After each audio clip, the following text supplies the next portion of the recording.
MSW Media.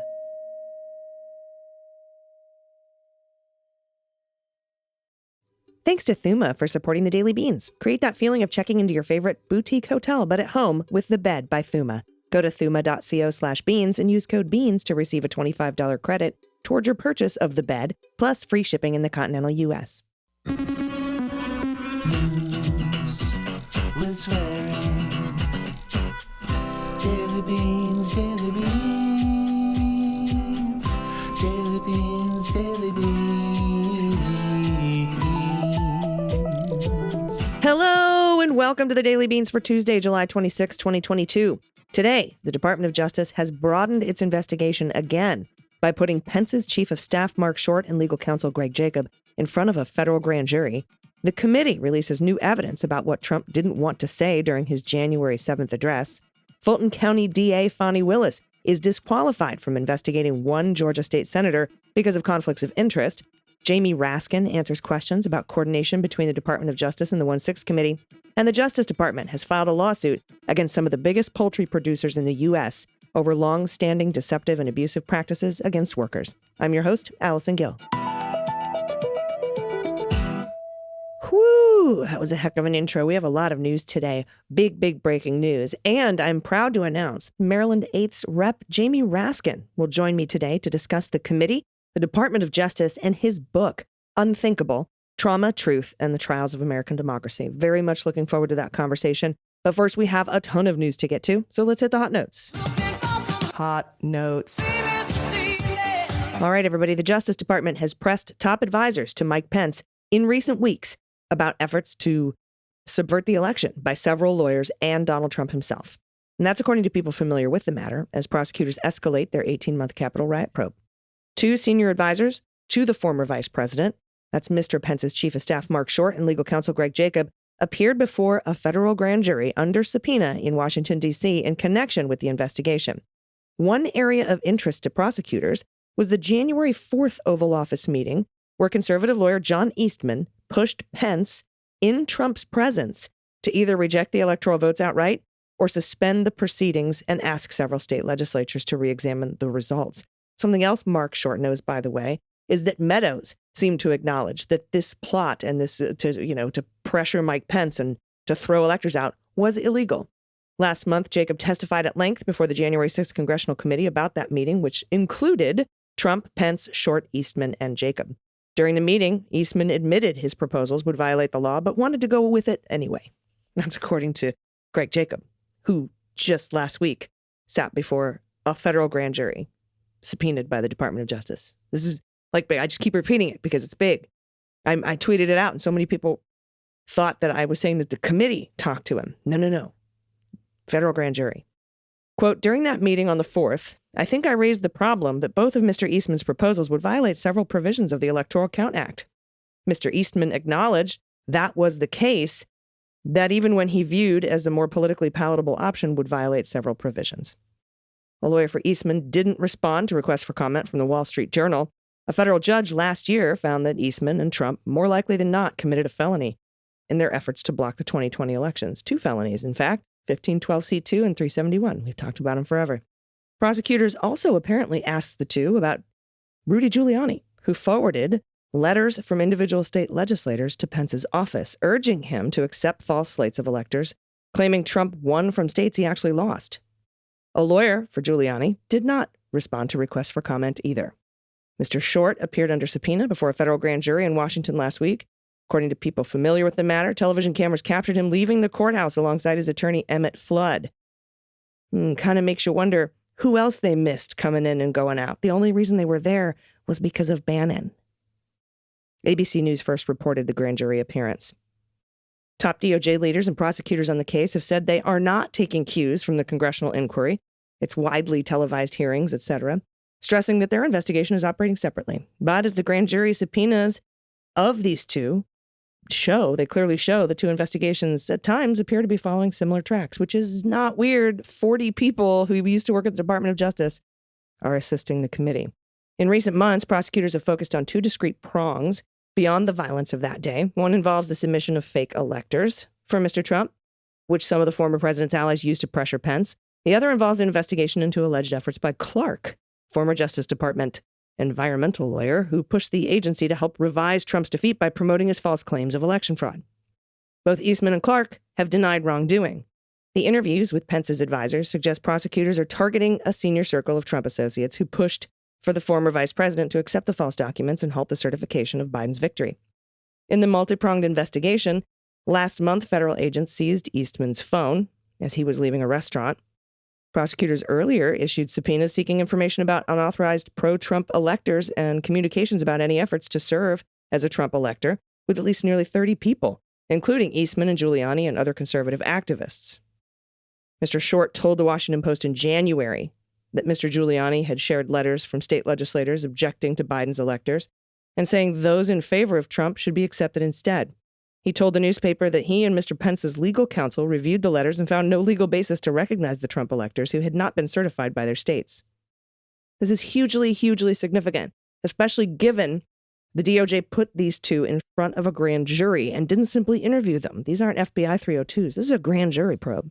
And it indicates the scope of the DOJ investigation into Trump's coup is wider than previously thought. We know people were complaining loudly that he should be doing a hub and spoke investigation. This kind of shows that he is.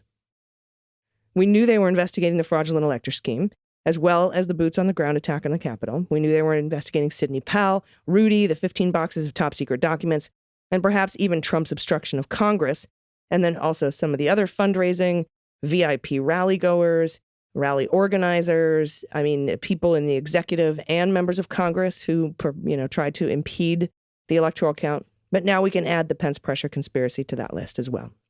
Additionally, since there were hordes of reporters, as I said, camped outside of the courthouse for Bannon that day, and they saw Short and Jacob, but couldn't confirm it until Monday, that indicates that it's not going to be readily apparent when friendlies testify before Garland grand juries. Also, for Main Justice today, the DOJ filed a civil antitrust lawsuit in the District of Maryland against a data consulting firm and its president, as well as 3 poultry processors, to end long-running conspiracies to exchange information about wages and benefits for poultry processing plant workers and collaborate with their competitors on compensation decisions.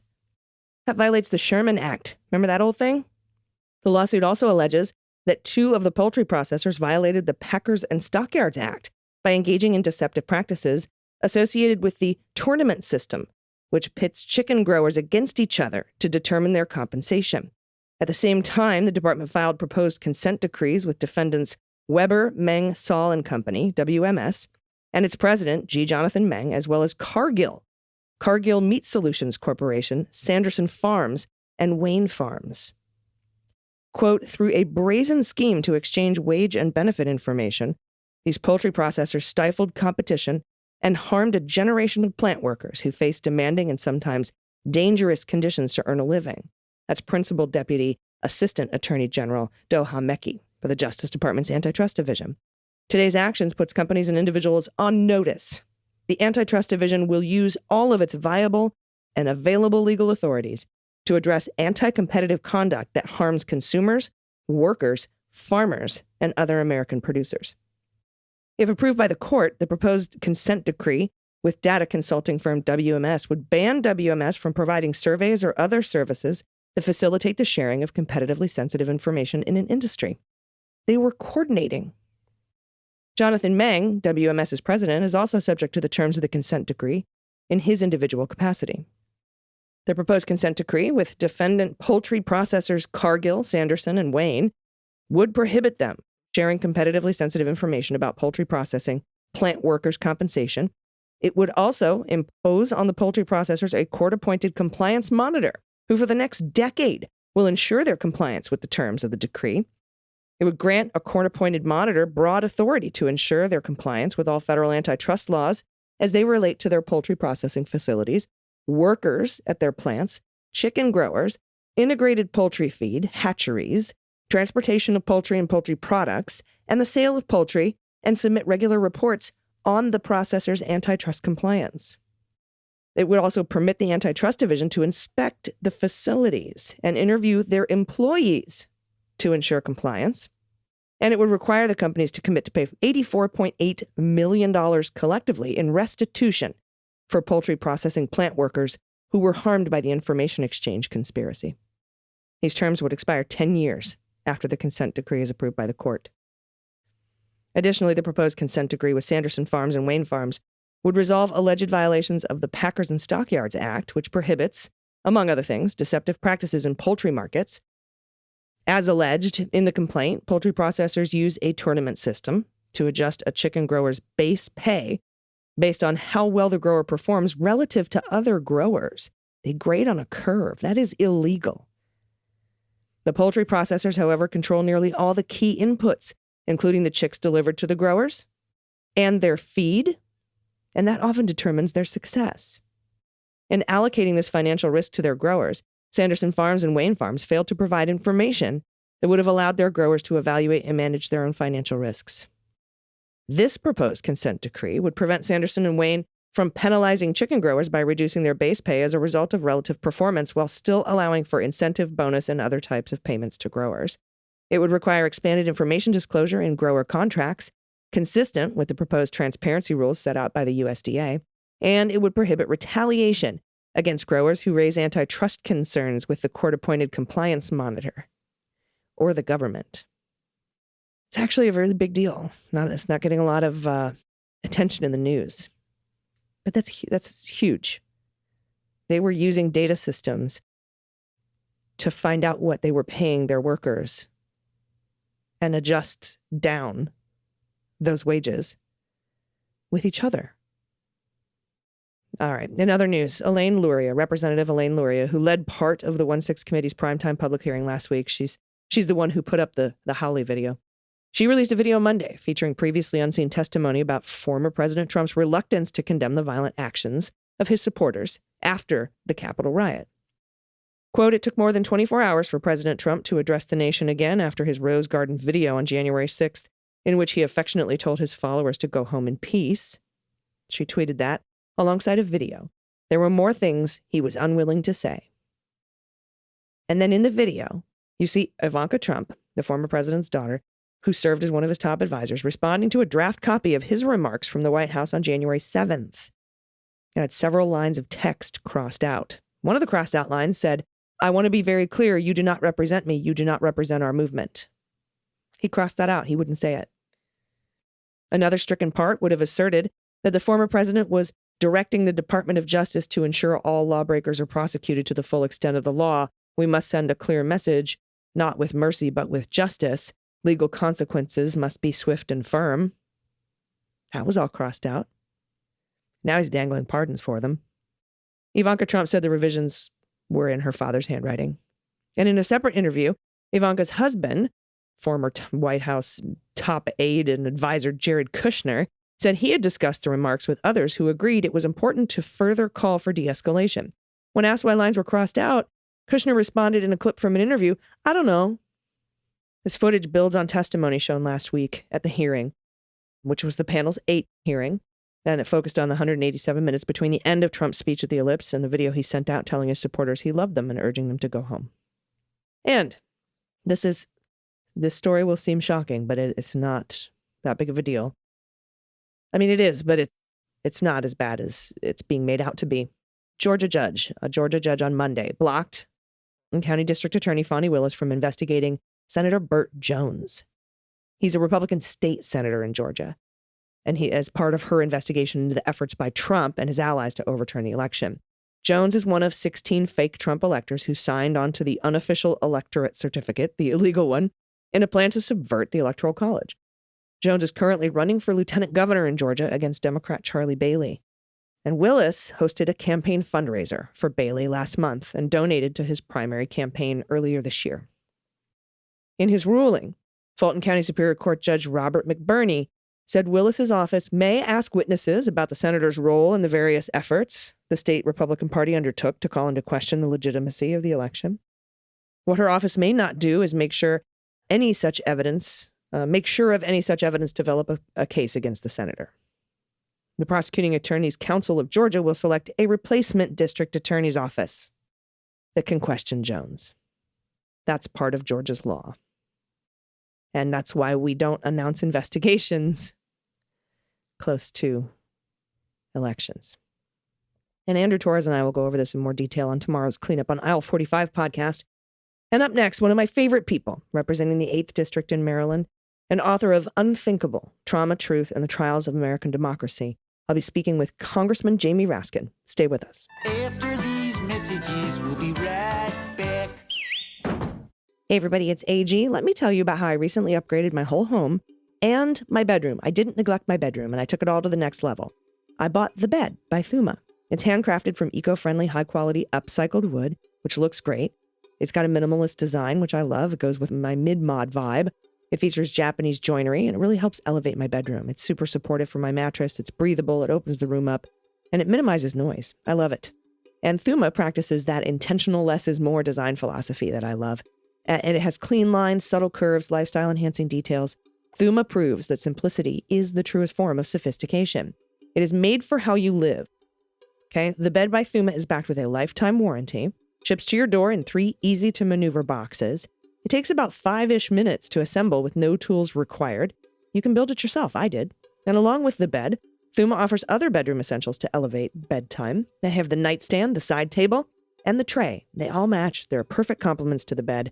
So create that feeling of checking into your favorite boutique hotel suite, but at home with The Bed by Thuma. And now go to thuma.co/beans to receive a $25 credit towards your purchase of the bed, plus free shipping in the continental U.S. Again, that's thuma.co/beans.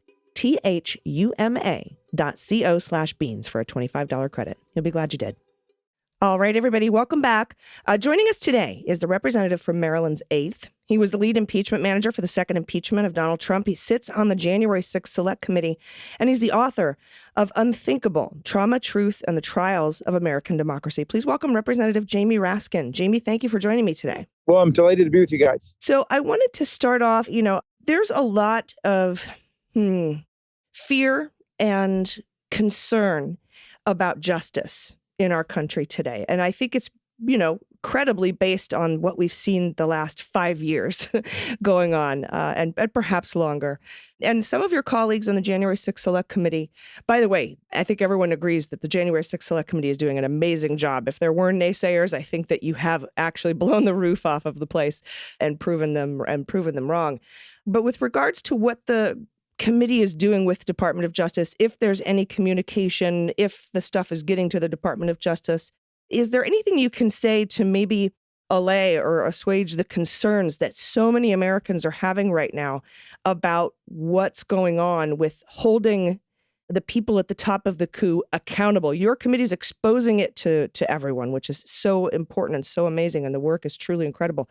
But would you have any perhaps comforting words for folks who might be concerned about accountability? Well, the accountability means two things. One is individual criminal accountability, prosecuting people and sending them to jail for their crimes. And the other is accountability to ourselves, social and political accountability. But you're asking about the former. And let me start just by saying that the DOJ is involved in the most sweeping and comprehensive criminal investigation in its history.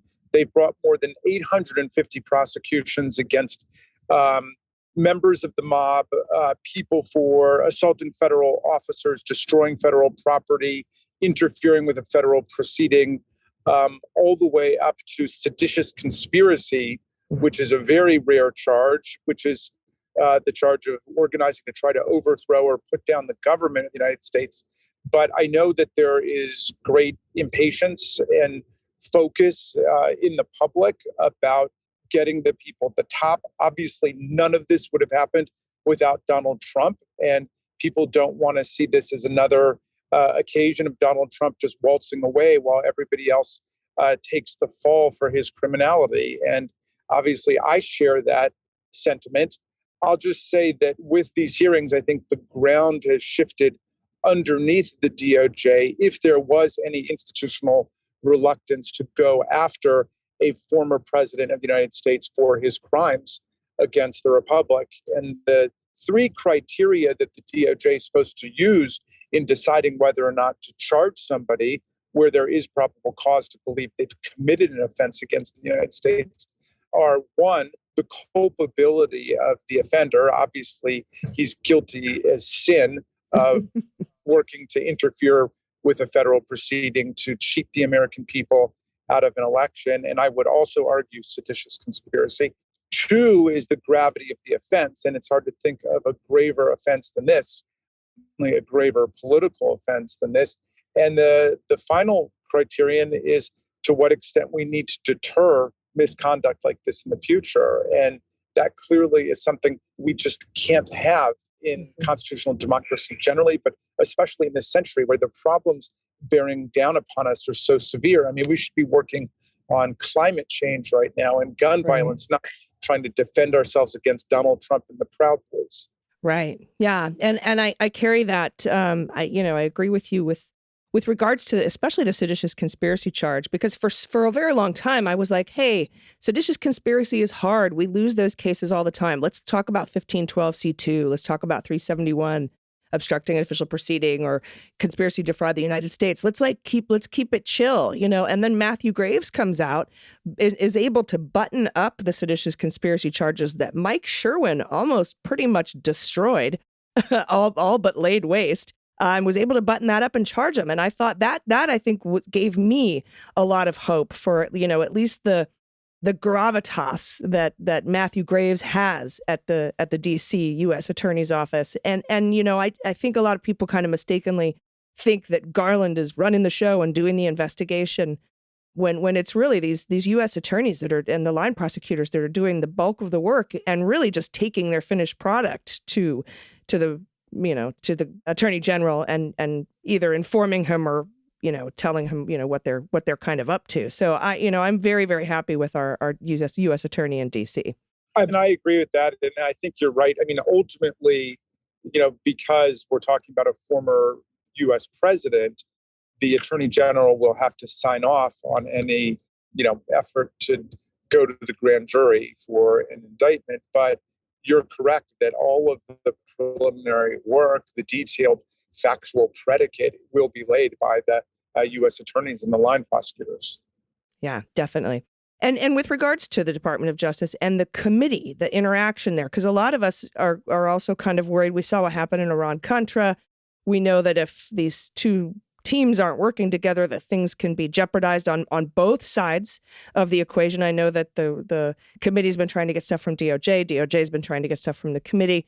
Is there some a firewall up there to sort of keep the politicization out of the DOJ or to keep the DOJ out of Congress? Or is there some sort of cooperation there? I know that recently they've been talking about, getting some of the fraudulent elector transcripts from your work over to the Department of Justice because they are vigorously investigating that. And I know they do need it, not because they aren't doing the work themselves, but because they have to look for consistencies kind of in testimony, because that can blow apart a case like it did for, Durham's charge against Sussman when Peter Baker told 3 different stories to 3 different agencies, not because he was lying, just inconsistent testimony. What sort of relationship does the Department of Justice have with the committee? Well, I would say it's an arm's length relationship. Obviously, they're the law enforcement function in the executive branch. We're in the legislative branch. We're not in the business of prosecuting people. We're assembling materials for a report to Congress and American people.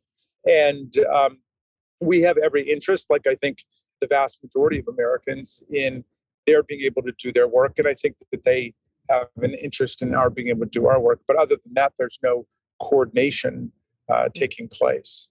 Have they reached out to you at all with regards to this obstruction of justice, or in your case, obstruction of Congress that we keep finding? I know that they did subpoena Peter Navarro for his communications with Donald Trump with regards to his subpoena that you guys gave him. I thought maybe that was a little bit of a peek into perhaps an obstruction investigation, but there seems to be a lot of attempted witness tampering going on. And I was wondering, I'm assuming you haven't heard anything back and forth with DOJ about that, since it is that arm's length. Yeah, nothing further. I mean, we have tried to operate in as formal a way as possible. We have made referrals to the Department of Justice of people who are acting in contempt of Congress.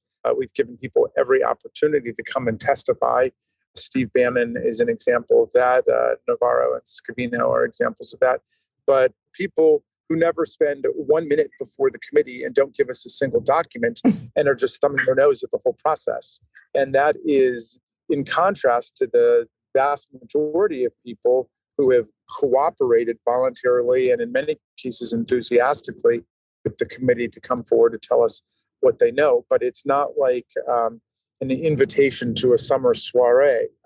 You get a subpoena, you show up. If you think you've got some relevant privilege, whether it's Fifth Amendment privilege or attorney-client, or in some imaginary world, a former president's friend privilege, whatever it is, you assert it, and we can let the courts sort that out. But you can't just think in your mind you're somehow above the process and stay home on the couch. Yeah, no, and I think that underscores the Bannon conviction. A lot of people are downplaying the Bannon conviction. Oh, it's a process crime. He needs to be, hanged for treason. Like that kind of talk scares me, like this overzealous sort of lock him up stuff that we usually see on the other side. But it is a very important conviction for due process of law and for people not to evade congressional subpoenas. I mean, would you agree? Sure. I mean, and we saw that kind of contempt of Congress in a lot of people around President Trump, who thought that he was a king and they were above the law. I mean, the Congress of the United States is in Article 1 of the Constitution for a reason. We rebelled against monarchy. We overthrew that. And, you can look at,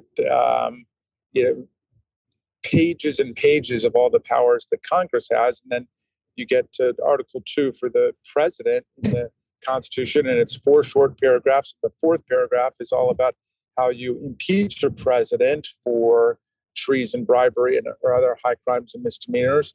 And his core job is what? To take care that the laws are faithfully executed. Mm-hmm. And if he's not doing that and instead out committing high crimes and misdemeanors against the people, well, that's what impeachment's for.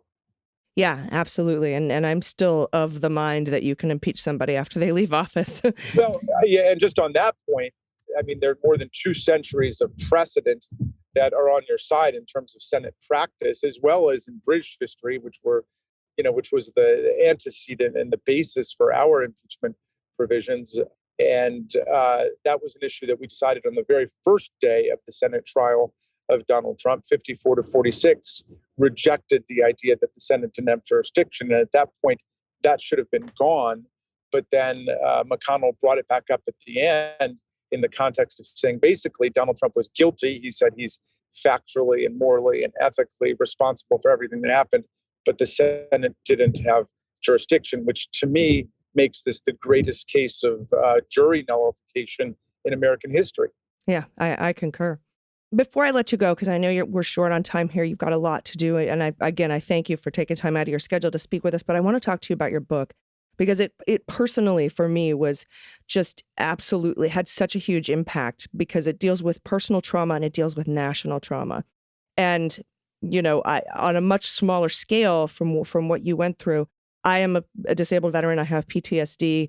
And then also having to see what happened at the Capitol that day, and then also having to go through, when the Trump administration investigated me and removed me from my job in federal service because I was doing a podcast about the Mueller investigation.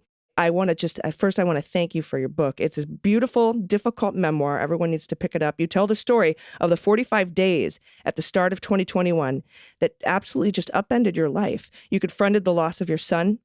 You lived through the violent insurrection, and then led the impeachment effort to hold Trump accountable for inciting the political violence. Can you talk about any parallels you found between healing personal trauma and healing our national trauma? Well, the psychologists define trauma as a violent disruption or demolition of your expectations for what life is going to be like. And in my case, I lived with the happy thought that we would always have all 3 of our kids together. And we would always have Tommy, and we lost him. And, at the political level, I just always assumed that, well, however extreme all of the rhetoric got and the divisiveness, we would have a peaceful transfer of power and basic democratic institutions and practices would hold. And that was violently disrupted on January 6th. And I'd actually brought with me on January 6th, which was a week after we lost Tommy, our youngest daughter, Tabitha, and our son-in-law, Hank, who's married to our oldest daughter, Hannah. And so the family was also made part of that trauma. I mean, Tabitha was hiding under Steny Hoyer's desk for a couple of hours while a mob pounded on the door outside and chanted, "Hang Mike Pence." So, I think that the pathway to recovery in all these cases is, for me anyway, because I think everybody goes through it differently, has been to talk about it to a lot of people, to try to deal with the truth of these realities, and then to re-enter the struggle for the service of the people we love, the love of our family, the love of our country and community. And, I say in the book that Nancy Pelosi threw me a lifeline because I wasn't eating and I wasn't sleeping. And the truth was, I kind of had a floating notion in the back of my mind that I would never be able to do anything of value or substance again in my career. And then she asked me to lead the impeachment team and go over to the Senate. And it was like a lifeline because she was saying, we still need you, and you've got a role to play here. It's so powerful. And to have to go through that in such close proximity, and then to have your family there to go through it as well. I think, doesn't that give you sort of a deeper sense of a need for justice, not just for your family, but for us? And also, by the way, thank you so much for sharing this memoir, because Americans need to know that they're not alone in that trauma. Do you know what I mean? The whole feeling of not being alone rips away anyone's ability to gaslight you, to make you think you're crazy. We didn't storm the Capitol. It was a siesta. It was a party. It was a tourist attraction. I think that knowing that we aren't alone, and that that's what your book does for a lot of people, is it takes away the ability to do that. Many people died. Several officers took their own lives in the immediate aftermath of this nightmare. And, more than 150 cops wounded, injured, broken necks, jaws, missing fingers, broken legs, toes, heart attacks, strokes, traumatic brain injury, you name it. I still have constituents who are officers who are in physical therapy twice a week, and emotional therapy too. This was a nightmare. Sergeant Gunnell, who now is forced out of policing because his wounds have not healed sufficiently for him to be able to continue being a cop. He served in Iraq and Afghanistan and said he'd never seen anything like that, and nothing prepared him for the brutality of this medieval style violence that the officers suffered, all with, Donald Trump lapping it up back at the White House, watching it all on TV. Nothing like this has ever happened in our history before. And if we just go on and dust ourselves off as if nothing happened, we're going to be inviting this kind of fascistic violence in the future. So, I'm proud to be part of a committee that is bipartisan, but singularly focused on trying to defend and restore our institutions against coups, insurrections, political violence, and attempts to steal elections away from the people. Yeah, and we look forward to you continuing that work. I know that you're going to be reviewing more over August, and then over the break, you'll be coming back. We'll be hearing more in September. And I thank you so much for the work that you're doing. It truly helps us not feel alone, and that someone is being held to that social and political account that you're talking about. I appreciate that. And I appreciate very much the work that you're doing, which is so critical. And I would love to come back on your show sometime and spend some more time with you. Yeah, I would love that very much. Everybody pick up your copy. You must pick up your copy of Unthinkable, Trauma, Truth, and the Trials of American Democracy. We will be watching. We're rooting for you to subpoena Ginny. Do it. That's what all my friends wanted me to pass that along to you. All right. Message received. I appreciate that. All right. Thank you so much. Rep. Jamie Raskin. We'll talk soon. Best to you. Bye-bye. Everybody stick around. We'll be right back with the good news. Hey everyone, it's AG from Mueller, She Wrote and the Daily Beans. It's Mariah from How We Win. It's Stephanie Miller from The Stephanie Miller Show. Steve Pearson from the How We Win podcast. Hi, it's Brett Meiselas from the Midas Touch podcast, and we are joining forces to support the How We Win Fund. The midterms are coming, and the best way that we can fight back against the Republicans is to support Democrats in key battleground races. Our democracy is under attack, but we don't agonize. We organize. Together we can protect and expand our Democratic majority this November. Join the MSW Media family of podcasts and support the races that need us most by donating to Swing Left's National Impact Fund. It takes the guesswork out of where you'll have the most impact, and 100% of the donations go directly to our most important races. So go to swingleft.org/fundraise/howwewin. Donate what you can, share this with your friends and family. And let's show the GOP that the grassroots persistence is here to stay. This is How We Win.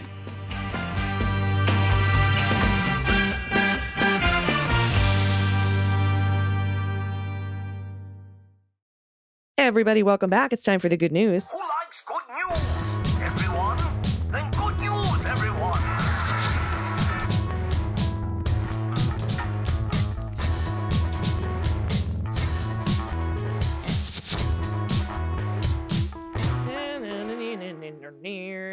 Good news, good news. And if you have any good news, confessions, corrections, anything you want to send us at all, I'm very happy to report we will read them. And I have a special guest planned for a couple of shows this week. You're going to be very excited when you find out who it is. Their voice is silky and wonderful, and it will put you right to sleep. But you should stay awake for the news. If you have any, you might maybe want this surprise guest to read your good news submission. Send it in to us, dailybeanspod.com. Click on contact. First up from Jonathan, him. I have a double duty good news and a shit my dad said. Good news first. The leadership training program I led has a community service component. Last week, my students helped register 850 newly sworn U.S. citizens to vote right after they took their oath. We're going to do it again on the 26th in Texas. Now for shit my dad said. Living in Texas, it can get uncomfortably warm in June, July, and August when temps top 100 degrees. My dad would say that it's hotter than 3 rats fucking in a wool sock.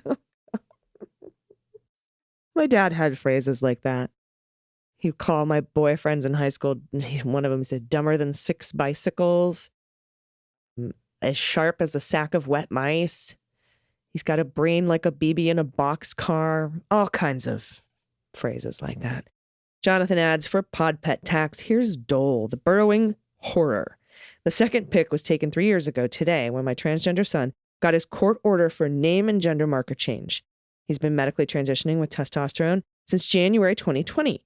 Fuck Greg Abbott and Ken Paxton and their bigotry. Amen. Thank you, Jonathan. Look at this baby.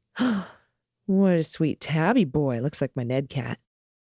Oh, look. That's so fucking cool. Congratulations. Congratulations. Ah, that's wonderful. He's wonderful. He's got the flag there, holding up his court paper. Hell yes.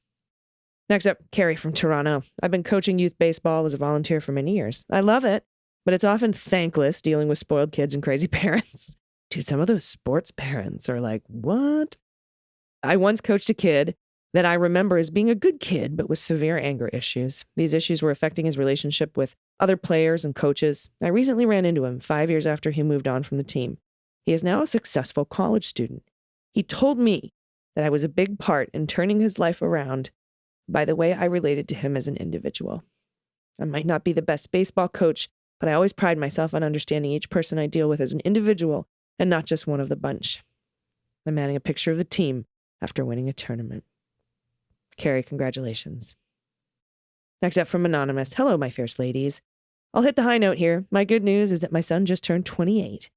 He has served our country in the United States Marine Corps for 5 years. Hoorah. Thanks, Devil Dog. Settled in Milwaukee and put himself through college, earning his bachelor's degree while interning at a Division I university and helping bring a hockey team, to a national championship.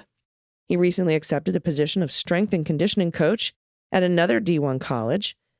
I was pregnant at 19 and gave birth at 20 and raised him and his brother as a single mom. We weren't rich with money, but we were very, very rich with love. I have attached my favorite pics of him. Thank you for being two of the smartest and funniest ladies in the pod world. And no, He was not posing for the second picture. I fucking love it. Oh my God. I call that the Bert face. Bert from Sesame Street. I make that face when I'm concentrating. So, congratulations. Anybody, you want to brag on your kids? Send it in to me. I get a little teary, as you can tell. I absolutely love it.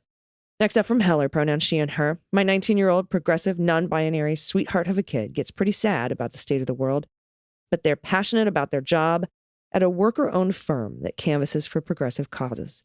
They get paid well to go around talking to people about things they and we care about.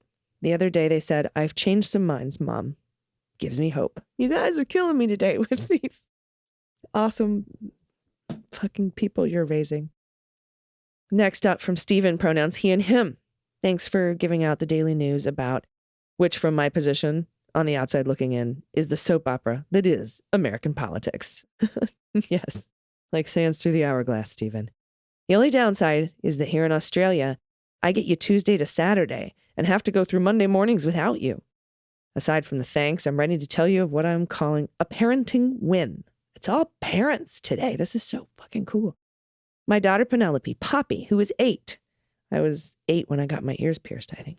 We enjoy watching the local roller derby league in Adelaide. It's a very inclusive sport, and it's great for giving young people confidence in what their bodies can do, whatever shape or size, which is especially important at her age.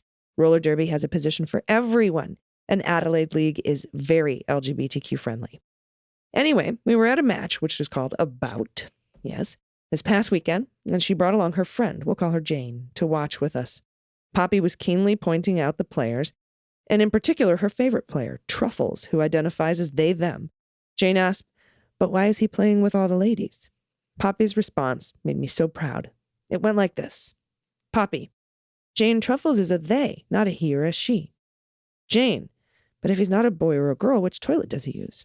Poppy, who cares? And it's they, not he. Jane, well, I'm going to call him a he.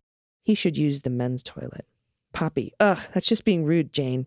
Jane, why do you care so much about people's poop? It's not much, but I was heartened to hear her defending appropriate use of pronouns. Dana is very lucky she's not here today. She would be bawling her eyes out. Find attached a picture from one of our first Halloween events together as a family. Yes, Halloween photos. Oh, thank you. We went to Adelaide's Boo at the zoo event, and Poppy, then 3, decided she wanted to be Woody from Toy Story. So naturally, her sister at 6 weeks was Buzz Lightyear, complete with decorated stroller box. We've been embracing Halloween dress-up ever since, with my wife and I also getting on the action. I'll save these photos for another submission. Those photos. Oh, yeah, no, you got to send in the ones of you and your wife, too, Stephen. Best wishes from Australia. Look at the... There's family... There's pronoun defense. There's awesome kids, amazing things. There's court documents with name changes. There's infants. I'm forwarding this entire good news session to Dana because she will flip over it. This is absolutely wonderful. Oh, look at the Woody and Buzz. Oh, thank you for sending these in. This was such a good news dump. Truly amazing. You are all incredible people. All of you. Absolutely. Every one of you. I wouldn't be here without you. So thank you. And thank you for raising amazing people. I'll be back tomorrow, possibly with a very cool special guest. Send in your good news at dailybeanspod.com. Until then, please take care of yourselves, take care of each other, take care of the planet, take care of your mental health, and vote blue over Q. I've been AG, and them's the beans. The Daily Beans is written and executive produced by Allison Gill, with additional research and reporting by Dana Goldberg and Amy Carrero. Sound design and editing is by Desiree McFarlane, with art and web design by Joelle Reeder with Moxie Design Studios. Music for The Daily Beans is written and performed by They Might Be Giants, and the show is a proud member of the MSW Media Network, a collection of creator-owned podcasts dedicated to news, politics, and justice. For more information, please visit mswmedia.com. MSW Media.